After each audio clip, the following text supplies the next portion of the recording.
चलो ठीक है, बिस्मिल्लाहिर्रहमानिर्रहीम। आज हम स्टार्ट करेंगे conic section. Conic section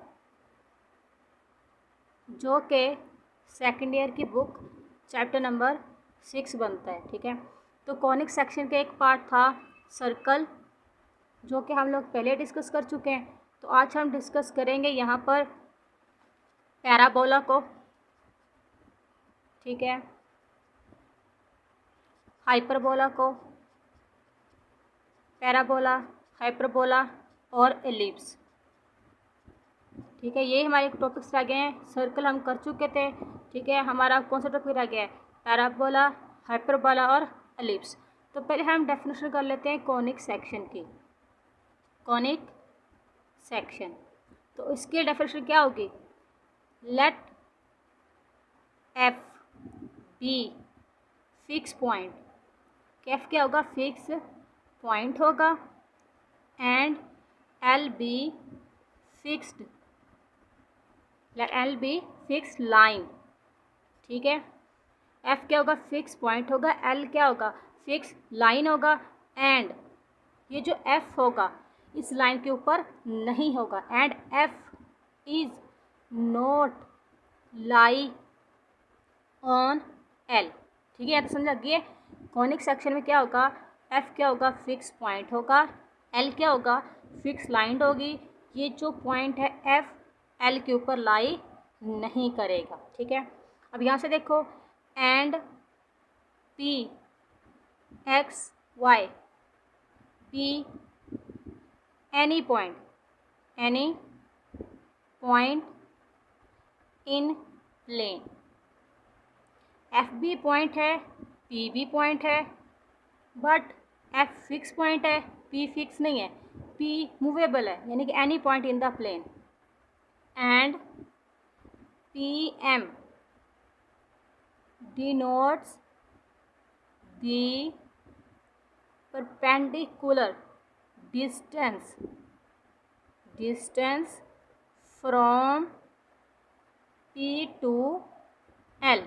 P M क्या है? देखो ये अलामत किसकी होती है? डिस्टेंस की तो होती है, यानी कि पी एम क्या है? डिस्टेंस है कौन सा? Perpendicular from point to the L. Then यहाँ शुरू होता है, यानी कि देन हमारे यहाँ से शुरू होती है। Then set of all points P x y in plane, यानी कि प्लेन के अंदर वो तमाम पॉइंट्स लेंगे जिनकी शक्ल ऐसी होगी, जिनका पी से एफ तक का फासला तकसीम करेंगे पी का एल तक का फासला इक्वल होगा किसी न किसी नंबर के। बट ये जो नंबर होगा ई, ये क्या होगा? पॉजिटिव होगा। अब उस डायग्राम से समझा देती हुई क्या चीज़ है, यानी कि हमारे पास क्या होगा? एक्स वाई क्या होगा? एक प्लेन होगी। एफ फिक्स पॉइंट है। ठीक है, एफ क्या है? फिक्स पॉइंट है। एल क्या है? फिक्स लाइन है। ये हमारे पास लाइन है। यहाँ पे एक और कहा था कि ये जो पॉइंट है एल के ऊपर नहीं है। यहाँ पर देख लो, ये पॉइंट इधर है और ये एल हमारी लाइन इधर है। ठीक है, अब ये जो पॉइंट पी है कहीं भी है प्लेन में, तो यहाँ ले लेते हैं। तो वो तमाम पॉइंट पी, ठीक है, वो तमाम पॉइंट पी जिनका डिस्टेंस पी से एफ तक का डिस्टेंस लेंगे और पी का एल तक का डिस्टेंस, ठीक है, पी का एल से डिस्टेंस, लेकिन उसे क्या नाम देते हैं? एम दे देते हैं। पी के एफ से डिस्टेंस लेंगे, तकसीम कर देंगे, पी के एल तक के डिस्टेंस लिख देंगे एम के इक्वल, कोई ना कोई तकसीम करने से आंसर आएगा, क्या लिख देंगे? ई। ठीक है, यानी कि आंसर क्या आ जाएगा? यहाँ पर ई आ जाएगा। अब यहाँ पर मुख्तलिफ कंडीशंस है। हो सकता है अगर हम इन दोनों को तकसीम करें तो आंसर क्या आ जाए? ई क्या आ जाए? 1 आ जाए। हो सकता है कि हम इन दोनों को तकसीम करें, ई का आंसर जो है वो 1 से बड़ा आ जाए। हो सकता है इन दोनों को तकसीम करें, जो ई का आंसर आए वो 1 से छोटा हो। ठीक है, हो सकता है ये जो आंसर है इन दोनों को तकसीम करें किसकी इक्वल आ जाए? 0 के। अगर इफ़ ई जो है ई किसकी इक्वल आ जाए? 1 के, तो इसका मतलब जो हमारी कॉनिक होगी, यानी कॉनिक के सेक्शन मैंने हिस्सा, वो कोनिक सेक्शन क्या कहलाएगा? पैराबोला। क्या कहलाएगा? पैराबोला। यहाँ से याद रखना है, अगर ई यानी कि इन दोनों की रेशियो किसकी इक्वल आ जाए? 1 के इक्वल, तो आंसर क्या कहलाएगा? कोनिक क्या कहलाएगी? पैराबोला। अगर ई का आंसर 1 से बड़ा हो तो कोनिक क्या कहलाएगी? हाइपर बोला। ठीक है। अगर 0 और 1 मिनट, अगर 0 और 1 के दरमियान हो, यानी कि आंसर 0 भी ना हो, आंसर 1 भी ना हो, बट 0 1 के दरमियान हो, फिर क्या कहलाएगी? ये एलिप्स कहलाएगी। अगर ये बिल्कुल ही 0 के इक्वल आ जाए, अगर आंसर किसके इक्वल आ जाए तो क्या हो जाएगा? ये सर्कल हो जाएगा। ठीक है। तो आपने यहाँ से याद रखना है, पैराबोला यानी कि पैरेलल 1 बराबर किसके होगा? 1 के। हाइपर यानी कि बहुत ज़्यादा हाइपर होगा, ज़्यादा गुस्सा आ गया उससे, ग्रेटर देन 1 हो जाएगा। एलिप्स बेचारा भी दरमियाना है। ठीक है। 0 और 1 के दरमियान हो जाएगा। सर्कल इसकी क्या हो जाएगा? 0। अब बात करते हैं कि यहाँ पर मेन चीज़ आपने याद रखनी है कि फिक्स पॉइंट का नाम क्या है, फिक्स लाइन का पॉइंट नाम क्या है, फिक्स पॉइंट का नाम क्या है? स्पेशल नेम है। फिक्स पॉइंट का स्पेशल नेम है, फिक्स लाइन का स्पेशल नेम है, और यहाँ पर ई का स्पेशल नेम है। ठीक है। क्या लिखोगे? Here fixed point is called focus, यानी कि मेन फोकस है इसी का। ठीक है। दूसरा क्या होगा? Fixed line is called directrix, यानी कि डायरेक्ट कर रही है ये से। ठीक है। इस तरह की फिल्म को डायरेक्ट किया तो ये डायरेक्ट कर रही है इसे, डायरेक्ट्रिक्स। ठीक है। तीसरा ई को क्या बोलेंगे? E is called eccentricity, ECENTRICITY। ठीक है। ई क्या कहलाएगा? इसेंट्रिसिटी। दोबारा रिपीट कर रही हूँ कि हमारे पास की प्लेन है, प्लेन के अंदर एफ कोई फिक्स पॉइंट होगा, एल कोई फिक्स लाइन होगी, उन तमाम पॉइंट्स की कलेक्शन जिनका डिस्टेंस पी से एफ तक डिस्टेंस लें, पी का एल तक डिस्टेंस लें, किससे लिखेंगे? पी तक एम तक का डिस्टेंस, इन दोनों को डिवाइड करेंगे, पी से एफ तक का डिस्टेंस, पी से एम तक का डिस्टेंस, कोई ना कोई आंसर आएगा। इसी क्या बोलते हैं हम लोग? कॉनिक सेक्शन बोलते हैं। अब सेक्शन है, उसके कितने हिस्से हैं तो हम यहाँ पर कुछ डिस्कस करेंगे। अगर ये आंसर 1 के इक्वल आ जाए, पैराबोला। अगर 1 से बड़ा हो, ये हाइपरबोला। अगर 0 1 के दरमियान हो, एलिप्स। अगर ये आंसर 0 हो जाए, क्या हो जाएगा? ये सर्कल। अब यहाँ पर एफ फिक्स पॉइंट है, इसका स्पेशल नेम है फोकस। एल फिक्स लाइन है, इसका स्पेशल नेम है डायरेक्ट्रिक्स। अब ज़ाहिर बात है, इसको और इसको डिस्टेंस को तकसीम करने से जो भी आंसर आएगा, क्या नेम बोलेंगे उसे? इसेंट्रिसिटी। ठीक है। यहाँ तक समझ आ गई है? अब हम आगे चलते हैं।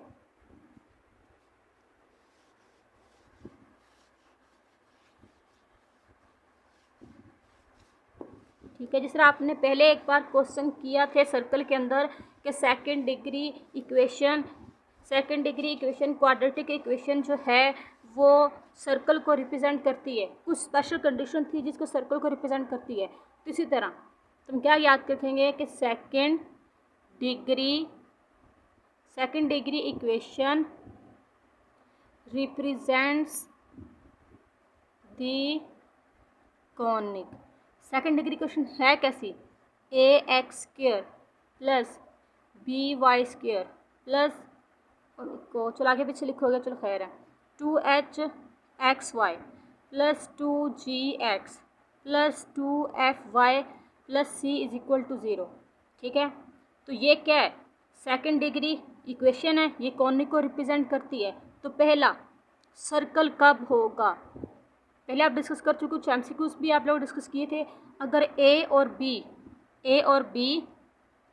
यहाँ पर दोनों ए और बी दोनों क्या हों? सेम हो। ए और बी दोनों क्या हों? सेम हो, लेकिन 0 के इक्वल ना हो। ए और बी दोनों सेम और ए, ठीक है, एक चलो ये नहीं लिखते, आगे लिखते हैं, ये नहीं लिखते कि इनके प्रोडक्ट नहीं होगा। ठीक है। ax² प्लस by² 2gx, एक minute, ax² plus by² 2gx plus 2fy plus c। ठीक है।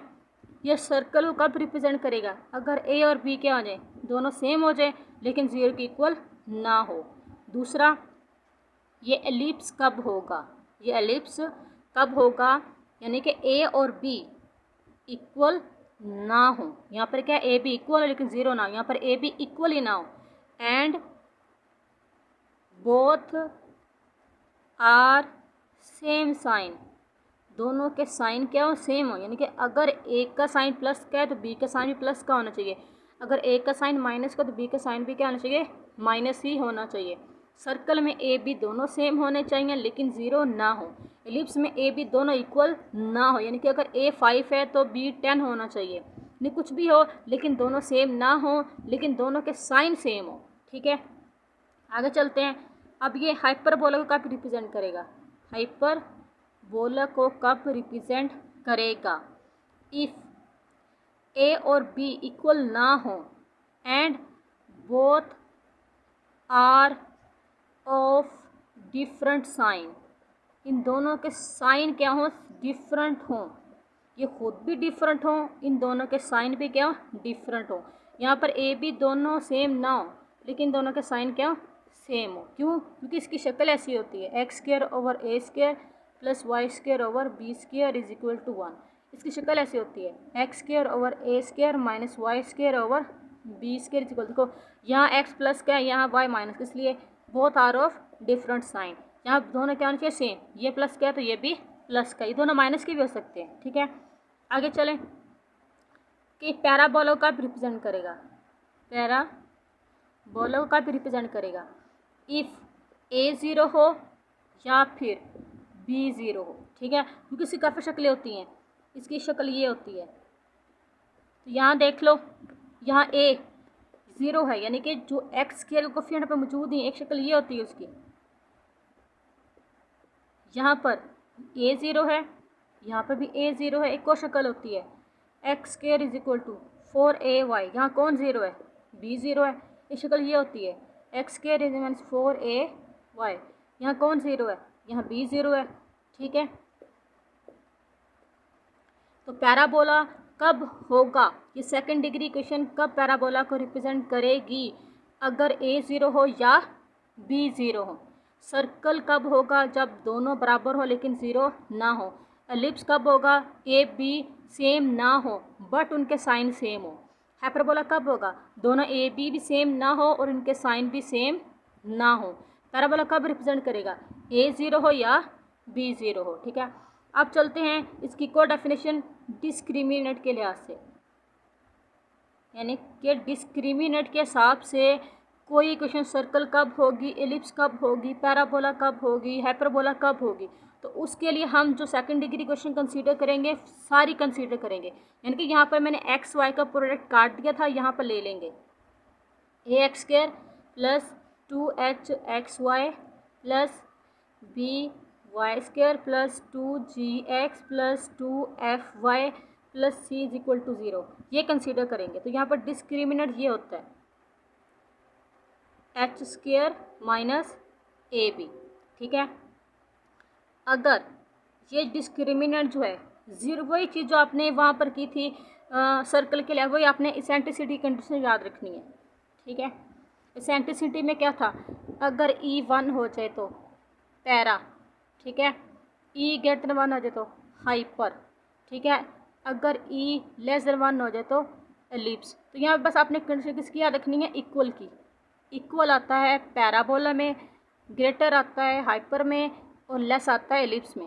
ठीक है, अब हम यहाँ पर वही चीज़, अगर यहाँ पर अगर आंसर किसकी इक्वल आ जाए, ज़ीरो की इक्वल आ जाए, किसकी इक्वल आ जाए, ज़ीरो, वही इक्वल कहाँ आता है, पैराबोला में।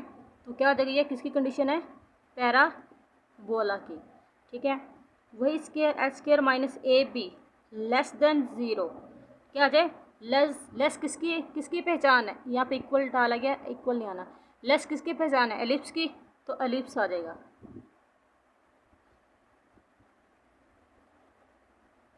ठीक है, तो h square minus a b, यानी कि आंसर इसका क्या हो जाएगा, ज़ीरो से बड़ा। ज़ीरो बड़े किसकी अलामत है, हाइपर की।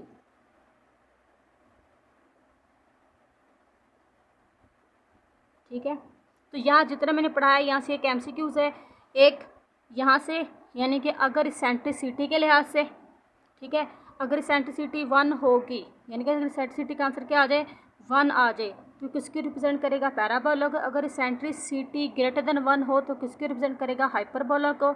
अगर इसेंट्रिसिटी लेस देन 1 किसकी रिप्रेजेंट करेगा, एलिप्स को। ओके, अगर ये है कि सेकंड डिग्री इक्वेशन जिसके अंदर एक्स वाई का प्रोडक्ट मौजूद नहीं है, ये सर्कल कब रिप्रेजेंट करेगी, अगर ए बी दोनों सेम है लेकिन ज़ीरो ना हो। ठीक है, ये सेकंड डिग्री इक्वेशन जिसके अंदर एक्स वाई का प्रोडक्ट नहीं है, ये कब एलिप्स को रिप्रेजेंट करेगी। याद रखना इन सब के अंदर एक चीज़ कॉमन है कि एक्स वाई का प्रोडक्ट किसकी इक्वल है, 0 के। ठीक है, एक्स वाई मौजूद नहीं है, ये 1 2 3 4 इन सब के अंदर वो सेकंड डिग्री क्वेश्चन ली गई है जिसके अंदर एक्स वाई है ही नहीं, यानी कि 0 है, एक्स वाई का प्रोडक्ट मौजूद ही नहीं है। ठीक है, अगर एक्स वाई का प्रोडक्ट मौजूद नहीं है, सर्कल कब रिप्रेजेंट करेगा, अगर ये कंडीशन होगी। ठीक है, एलिप्स कब रिप्रेजेंट करेगा, अगर ये कंडीशन होगी। हाइपरबोला कब रिप्रेजेंट करेगा, ये कंडीशन होगी। पैराबोला कब रिप्रेजेंट करेगा, अगर ये कंडीशन होगी। अब चलते हैं, अगर एक्स वाई का प्रोडक्ट ले लें, अगर एक्स वाई का प्रोडक्ट ले रहे हैं तो क्या होगा, कब पैराबोला को रिप्रेजेंट करेगा, अगर डिस्क्रिमिनेंट का आंसर किसके इक्वल हो, 0 के। एलिप्स अगर डिस्क्रिमिनेंट का आंसर लेस देन 0 हो। ठीक है, हाइपरबोला का डिस्क्रिमिनेंट का आंसर किसके ग्रेटर देन हो, 0 के। बस आपने याद रखना है, इक्वल का मतलब पैराबोला, लेस का मतलब एलिप्स, ग्रेटर का मतलब हाइपरबोला। याद हो जाएगा। आज के लिए इतना ही काफ़ी है। ये मैंने आपको जितना पढ़ाया है नोट्स आपको सेंड कर दूँगी। ये पेज नंबर 1 पे है। पेज नंबर 1 पे यहाँ पर एक MCQs है। ठीक है, इस पेज नंबर 1 में से एक MCQs है कि अगर इसेंट्रिसिटी क्या हो तो क्या रिप्रेजेंट करेगा, अगर डिस्क्रिमिनेंट किसकी इक्वल हो तो क्या किसको रिप्रेजेंट करेगा। ठीक है, और यहाँ पर अगर ये कंडीशन सेटिस्फाई हो, ये वाली कंडीशन सेटिस्फाई हो तो कॉनिक क्या होगा, हाइपरबोला होगा, एलिप्स होगा, पैराबोला होगा या फिर सर्कल होगा। ठीक है, आज के लिए इतना काफ़ी है। कल से हम स्टार्ट करेंगे नेक्स्ट पेज नंबर 2।